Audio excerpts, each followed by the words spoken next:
बच्चू कडू यांनी शेतकरी, सर्वसामान्य नागरिक, कष्टकरी या सर्वांना घेऊन एल्गार पुकारला आहे आणि या आंदोलनामध्ये आज मोठ्या संख्येनं नागरिक एकत्र आले आहे, मोर्चेकरी एकत्र आले. नागपूर तुळजापूर हा महामार्ग आहे, नागपूर वर्धा महामार्ग आहे. या सर्व महामार्गावर शेतकरी आंदोलक रस्त्यावर बसले आहेत, त्यामुळं चक्काजाम झालेला आहे. बच्चू कडू यांनी काल रेल्वे बंद करण्याचा इशारा दिला होता. सर्वसामान्य नागरिक आणि कष्टकऱ्यांसाठी हे आंदोलन आहे, दिव्यांगांचं आंदोलन आहे आणि शेतकऱ्यांना कर्जमुक्ती मिळावी अशी मागणी बच्चू कडू यांनी लावून धरली आहे. सर्व पक्षातील नेते या आंदोलनात सहभागी झाले आहे. एकच पक्ष आहे, तो म्हणजे शेतकऱ्यांचा पक्ष आणि त्या शेतकऱ्यांच्या पक्षासाठी हे सर्वजण एकत्र आले. वेगवेगळ्या भागातून शेतकरी इथे आलेले आहे. मागण्या मान्य झाल्याशिवाय इथून हटणार नाही याची भूमिका घेतली आहे. आता आंदोलनाचा दुसरा दिवस आहे. बच्चू कडू यांनी काल रेल्वे बंद करण्याचा इशारा दिला होता. त्यानंतर आता प्रशासन नियुक्त या आंदोलनकर्त्यांशी काय चर्चा करते हे पाहणं महत्त्वाचं ठरणार आहे. चर्चेचे फैऱ्या होऊ शकतात. असं असलं तरी सध्या आंदोलकाचा हा दुसरा दिवस आहे. सध्या मी याच ठिकाणी आहे ज्या ठिकाणी आंदोलक आहे. आपण पाहू शकता की या सर्व नागरिकांना इथं, आंदोलकांना इथं पुरी भाजीचं जेवण दिलं जात आहे आणि कालपासून हे ठिय्या मानून बसलेले आहे आणि मागण्या मान्य झाल्याशिवाय इथून हटणार नाही अशी ठाम भूमिका शेतकऱ्यांची आहे. या मार्गावरची वाहतूक अजूनही सुरळीत झाली नाही. अनेकांना अडचणी जात आहे, वाहतूक कोंडी होते. मात्र या सर्व गोष्टी शेतकऱ्यांच्या दृष्टीनं महत्त्वाच्या आहे, कारण की शेतकऱ्यांना न्याय मिळाला नाही, शेतकऱ्यांचा सातबारा कोरा झाला नाही तर शेतकरी जगू शकणार नाही. अशा स्थितीमध्ये बच्चू कडू यांनी जे महाएल्गार आंदोलन पुकारलं आहे त्याला मोठा प्रतिसाद मिळतो आणि त्यामुळं आता बच्चू कडू यांनी जी भूमिका घेतली आहे, न्याय मिळाल्याशिवाय इथून हटणार नाही, त्याला शेतकऱ्यांचा मोठा पाठिंबा मिळताना दिसतोय. सर्व व्यवस्थित आहे. झोपाची व्यवस्था गार्डनमध्ये होती, काही विश्रामगृहामध्ये आहे, काही अशा काही ठिकाणी आहे. व्यवस्थित सर्व व्यवस्थित आहे. काय काय दिलं जात आहे तुम्हाला? याच्यात पुरी भाजी आहे, उन्हाच्या सोला भात आहे, असे पॅकेट करून सर्वांना देण्यात येत आहे. आंदोलनाचा दुसरा दिवस आहे, काय सांगाल? ठाम आहे, ठाम आहे. सर्व शेतकऱ्याची भूमिका ठाम आहे. जगू या मरू या दिशेवर आम्ही ठाम आहे. मेलो तरी चालते, बंदुका मारा, लाठीचार्ज करा, आम्ही मागण्या, कारण की आम्हाला असं रोजचं मरण आहे आमचं. इथं मेला का वावरात मेल्यापेक्षा आम्ही इथं मेलेलं, रोज मेल्यापेक्षा एक दिवस इथं मेलेलं पुरलं. या विषयानं आम्ही गावावरून आलो आहे. माझं नाव भूषण वसंत गायगुली, मी अंजनगाव सुरजीवरून आलेलो आहे आणि आमचा आजचा दुसरा दिवस आहे. आम्हाला अजून पण महिना 2 महिने पण आंदोलन चाललं तर आम्हाला चालतं. तयारी नाही? फुल तयारी. अच्छा. महाएल्गार आंदोलनाचा आज दुसरा दिवस. शेतकरी मजूर, कष्टकरी, दिव्यांग या सर्वांच्या मागण्यांना घेऊन शेतकऱ्यांची कर्जमुक्ती करावी ही प्रमुख मागणी घेऊन हे आंदोलन सुरू करण्यात आलं होतं. काल आंदोलनाचा पहिला दिवस होता.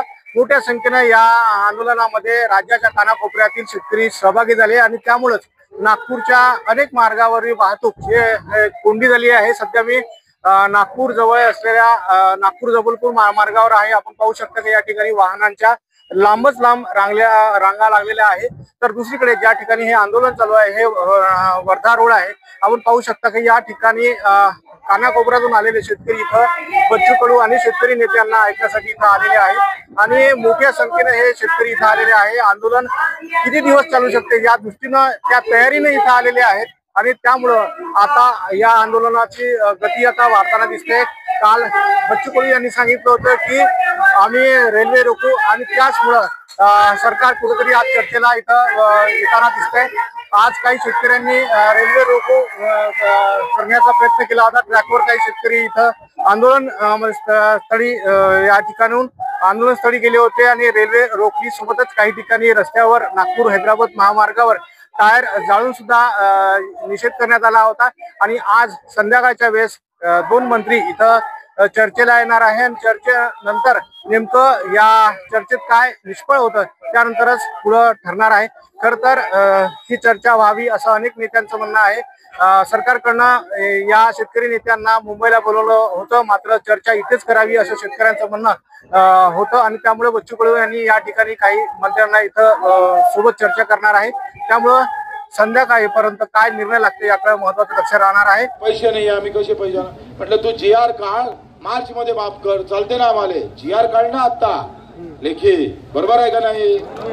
पैसे तू त्या बँकेवाल्याला हमी देऊन दे का, हम पैसे दे रहे मार्च में, बरोबर का नाही?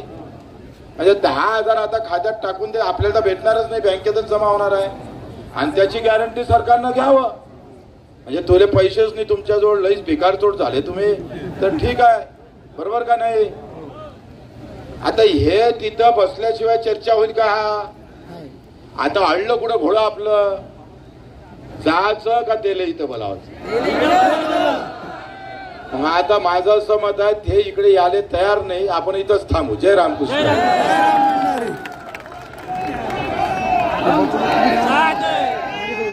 संपूर्ण महाराष्ट्रातला शेतकरी एकजूट झालेला आहे. पोलिसाच्या बंदुकीच्या गोळ्या कमी पडतील पण आमच्या छात्या कमी पडणार नाहीत, अशी आमची सगळ्या शेतकऱ्यांची भूमिका आहे. हे बघा, आम्ही तसे बी मरणार आहे आणि असे बी मरणार आहे, पण आम्ही आत्महत्या करून मरणार नाही. आम्ही 4-5 जण घेऊन जाणार, तसं जाणार नाही, अशी आम्हा सगळ्या शेतकऱ्यांची भूमिका आहे. करो या मरो, जसं स्वातंत्र्याचं आंदोलन इंग्रजांच्या विरोधात होतं, तसं ही शेतकऱ्यांच्या दुसऱ्या स्वातंत्र्याची लढाई आहे. एल्गार आंदोलन सुरू झाल्यानंतर सरकार यात काय भूमिका घेते याकडे सर्व शेतकऱ्यांचे लक्ष लागले होते. सरकारकडून आंदोलनकर्त्या नेत्यांसोबत चर्चा करण्यासाठी गृह विभागाचे मंत्री पंकज भोयर आणि वित्त राज्यमंत्री आशिष जयस्वाल यांचे शिष्टमंडळ रात्री उशिरा आंदोलनस्थळी पोहोचले. त्यानंतर या ठिकाणी कर्जमाफीवर आधी बोला, मुख्यमंत्री याबाबत काय म्हणतात, कर्जमाफी देणार की नाही, अशी थेट सवाल बच्चू कडू आणि शेतकरी नेत्यांनी यावेळी उपस्थित केले. अखेर मंत्र्यांना मुख्यमंत्री देवेंद्र फडणवीस यांच्याशी संपर्क करावा लागला आणि शेवटी शिष्टमंडळाने या नेत्यांशी बोलल्यानंतर, या शिष्टमंडळाशी बोलल्यानंतर आंदोलकांना उद्या मुख्यमंत्र्यांशी चर्चेचं निमंत्रण शिष्टमंडळाने दिलं असून आंदोलक त्या गोष्टीसाठी तयार झाले आहे. दरम्यान न्यायालयाने आंदोलन स्थळ रिकामा करण्याचा आदेश दिल्यानंतरही आंदोलन सुरूच ठेवत बच्चू कडू यांनी जेल भरो आंदोलनाची तयारी दाखवली होती. विशेष म्हणजे त्यामुळं आता उद्या मुख्यमंत्री देवेंद्र फडणवीस यांच्याशी शेतकरी आणि शेतकरी नेत्यांशी होणाऱ्या चर्चेकडे सर्वांचे लक्ष लागले आहे आणि मुख्यमंत्री देवेंद्र फडणवीस उद्या काय ठोस निर्णय घेतात याकडे सर्वांचे लक्ष राहणार आहे.